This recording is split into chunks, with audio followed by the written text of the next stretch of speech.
Hello friends, welcome back to my YouTube channel study career point. I hope you all are doing well. देखिए, आज हम करने जा रहे हैं डिसिप्लिन 3। ये आपका प्रीवियस ईयर का क्वेश्चन पेपर है DSSB असिस्टेंट टीचर नर्सरी का।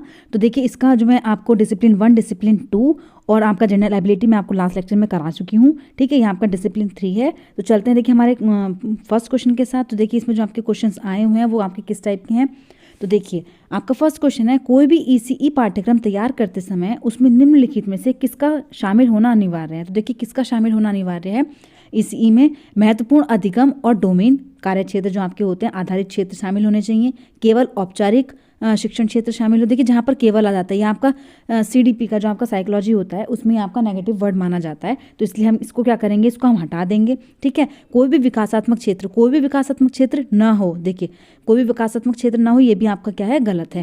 केवलात्मक अधिगम शामिल हो, तो देखिए ये भी आपका क्या है, गलत है, क्योंकि इसमें भी आपका क्या आ जाता है, केवल आ गया। तो देखिए, यहाँ पर आपका क्या है कि जो आपके महत्वपूर्ण अधिगम है, जो आपके क्या है, महत्वपूर्ण अधिगम और डोमेन जो आपके कार्य क्षेत्र हैं वो आपके क्या होने चाहिए, शामिल होने चाहिए। ठीक है, तो आपका ऑप्शन नंबर 1 जो है वो आपका करेक्ट आंसर है। ठीक है, चलते हैं देखिए हमारे नेक्स्ट क्वेश्चन पे। नेक्स्ट क्वेश्चन है आपका, भारत में परिवार और समुदाय डैश के कारण एक प्रेरक अधिगम माहौल बनाने में सहायक भूमिका प्रदान करते हैं। तो देखिए, देश के भीतर गैर चुनौतीपूर्ण गतिविधियों को, तो देखिए गैर चुनौतीपूर्ण गतिविधियां आपकी देश भर में हो रही हैं उसके लिए, या फिर देश के भीतर व्यापक सामाजिक और भावात्मक विविधता के लिए, देश के भीतर भौगोलिक, सामाजिक, सांस्कृतिक, भाषाई और आर्थिक विविधता के लिए, या फिर धर्म और भाषा के साथ व्यक्तिकता और सादगी के लिए। तो देखिए, यहाँ पर आपके क्या है, भारत में परिवार और समुदाय जो है वो माहौल बनाने में सहायक भूमिका कौन प्रदान करता है आपका। देखिए, उसमें आपका सब कुछ शामिल हो गया। तो वो आपका ऑप्शन कौन सा है, देखिए देश के भीतर भौगोलिक, सामाजिक, सांस्कृतिक, भाषाई और आर्थिक विविधता जो होती है वो आपकी क्या होती है, सहायक भूमिका प्रदान करती है। ठीक है, चलते हैं देखिए हमारे नेक्स्ट क्वेश्चन पे। नेक्स्ट क्वेश्चन है आपका, देखिए ECCE कार्यक्रम का प्राथमिक उद्देश्य जो आपका प्राइमरी जो ऑब्जेक्टिव होता है वो आपका क्या होना चाहिए। तो देखिए, प्राइमरी ऑब्जेक्टिव आपका क्या होता है, बच्चे को सुरक्षित महसूस करना चाहिए, बच्चे के अंदर आत्मविश्वास विकसित हो, या फिर बच्चे को खुलकर व्यक्त करने की अनुमति ना हो। तो देखिए, खुलकर व्यक्त करने की अनुमति तो बच्चे को होनी चाहिए। यहाँ पर न हो तो ये तो आपका नेगेटिव हो गया, तो आपका कट गया।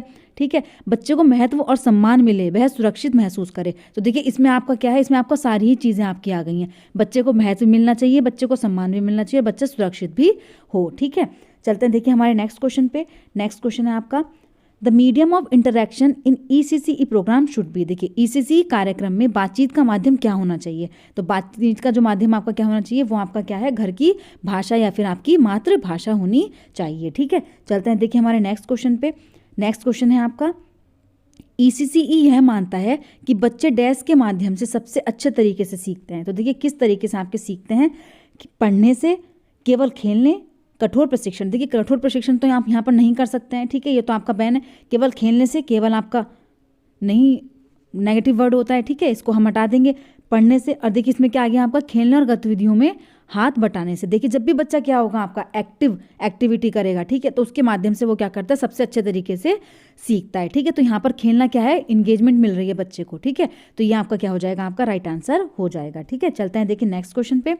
Which is the most important indicator while selecting learning material for young children based on ECCE principle। तो देखिए, यहाँ पर आपका क्या होना चाहिए, हिंदी में देखते हैं आपका, ECCE सिद्धांत के अनुसार छोटे बच्चों के लिए शिक्षण सामग्री का चयन करते समय दिए गए विकल्पों में से सबसे महत्वपूर्ण संकेतक कौन सा है। तो देखिए, सबसे महत्वपूर्ण आपका कौन सा है, बच्चों की पारिवारिक पृष्ठभूमि, या फिर बच्चे का धर्म, बच्चे की आर्थिक स्थिति, या फिर बच्चे की आवश्यकता। तो देखिए, हम सबसे ज़्यादा फोकस किस चीज़ पर करते हैं, आपके बच्चे की नीड पर। ठीक है, तो यहाँ पर आपका क्या राइट आंसर हो जाएगा, आपका हो जाएगा बच्चों की आवश्यकता के लिए। ठीक है, आगे चलते हैं। आपका नेक्स्ट क्वेश्चन है, सिद्धांत और व्यवहार के बीच अंतर को कम करने और बच्चों को विभिन्न अवधारणाओं के बारे में ज्ञान देने के लिए किस प्रकार की योजना की आवश्यकता होती है। तो देखिए, किस प्रकार की योजना की आवश्यकता आपकी होती है, जाति आधारित योजना, अवस्था आधारित योजना, गैर विषय वस्तु नॉन थीम आधारित योजना, या फिर विषय वस्तु आधारित योजना। तो देखिए, जब भी हम बच्चे को क्या देंगे, आपका क्या देंगे, थीम बेस्ड प्लानिंग अगर उसको देंगे, तो उसमें क्या हो रहा है,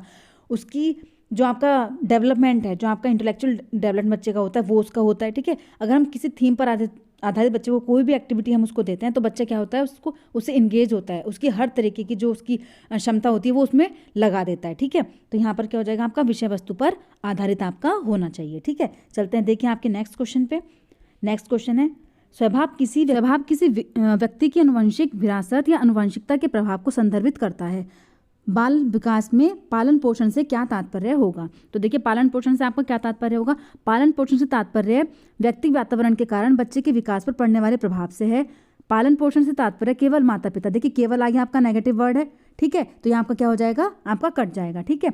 पालन पोषण से तात्पर्य विद्यालय के वातावरण के कारण बच्चे के विकास पर पड़ने वाला प्रभाव है। सिर्फ विद्यालय ही इस चीज़ के लिए, आपका पालन पोषण के लिए उपयुक्त नहीं है, ठीक है। पालन पोषण से तात्पर्य देश के विकास के कारण बच्चे के विकास पर पड़ने वाले प्रभाव। देखिए, देश पर पड़ने वाले, जो देश के विकास के कारण, तो ये भी आपका कोई पालन पोषण से तात्पर्य नहीं है। तो यहाँ पर आपका क्या है? पालन पोषण आपका क्या होता है? जब बच्चे के वातावरण का सबसे ज़्यादा प्रभाव पड़ता है, ठीक है, बच्चे के पालन पोषण पर, ठीक है। तो आपका जो ऑप्शन नंबर 1 है वो आपका क्या हो जाएगा? राइट आंसर हो जाएगा, ठीक है। चलते हैं देखिए नेक्स्ट क्वेश्चन पे।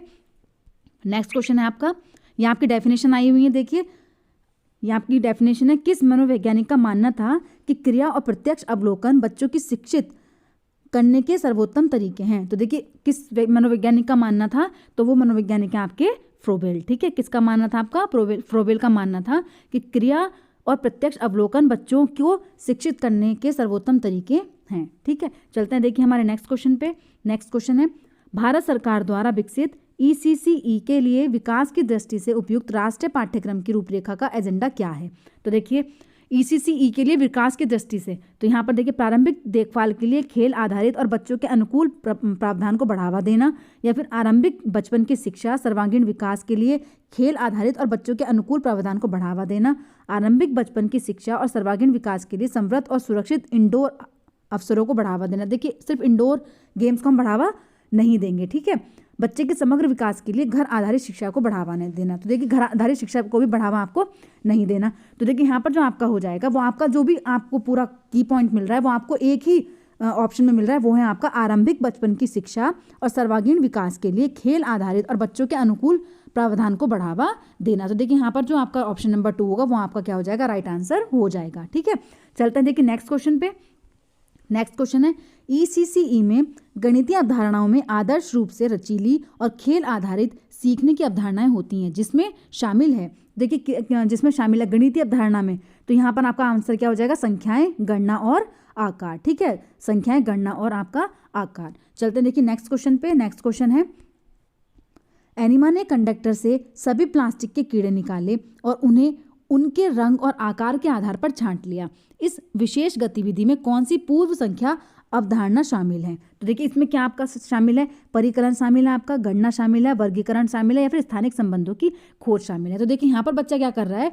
बच्चा यहाँ पर क्या कर रहा है? आपका क्लासिफिकेशन, वर्गीकरण कर रहा है। क्या कर रहा है? वो पहले कीड़ों को निकाल रहा है और उनके बाद उसको रंग और आकार के आधार पर उनको छांट लेता है, ठीक है। तो यहाँ पर आपका क्या यूज़ हो रहा है? आपका क्लासिफिकेशन यूज़ हो रहा है, ठीक है, वर्गीकरण जिसको हम बोलते हैं। चलते हैं देखिए नेक्स्ट क्वेश्चन पे। नेक्स्ट क्वेश्चन है आपका, बच्चों को किसी स्थान या दिशा का वर्णन या चित्र बनाने के बारे में सिखाने के लिए उपयोग की जाने वाली गणितीय अवधारणा को आप क्या कहते हैं? तो देखिए, बच्चों की किसी स्थान और दिशा का वर्णन, तो स्थान और दिशा का वर्णन आपका कौन करते हैं? स्पेशियल रिलेशन आपके करते हैं, ठीक है। तो स्थानिक संबंध आपका क्या हो जाएगा? यहाँ पर राइट आंसर हो जाएगा, ठीक है। चलते हैं देखिए नेक्स्ट क्वेश्चन पे।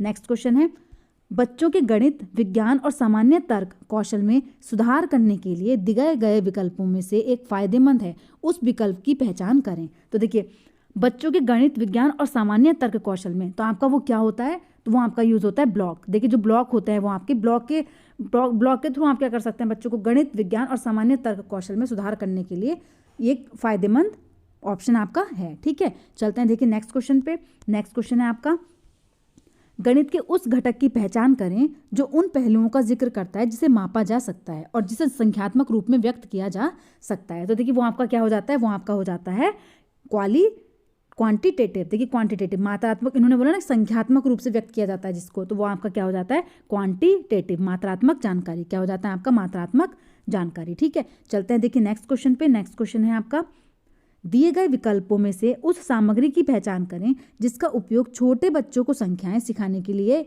यूज़ किया जा सकता है। तो देखिए, आप किस चीज़ का यूज़ वहाँ पर कर सकते हैं? अनाज और मनके, ईंट और पत्थर, पत्ते और कांटे, मिट्टी और पानी। देखिए, मिट्टी और पानी का यूज़ आप नहीं कर सकते हैं, पत्ते और कांटों का यूज़ आप नहीं कर सकते हैं, ठीक है।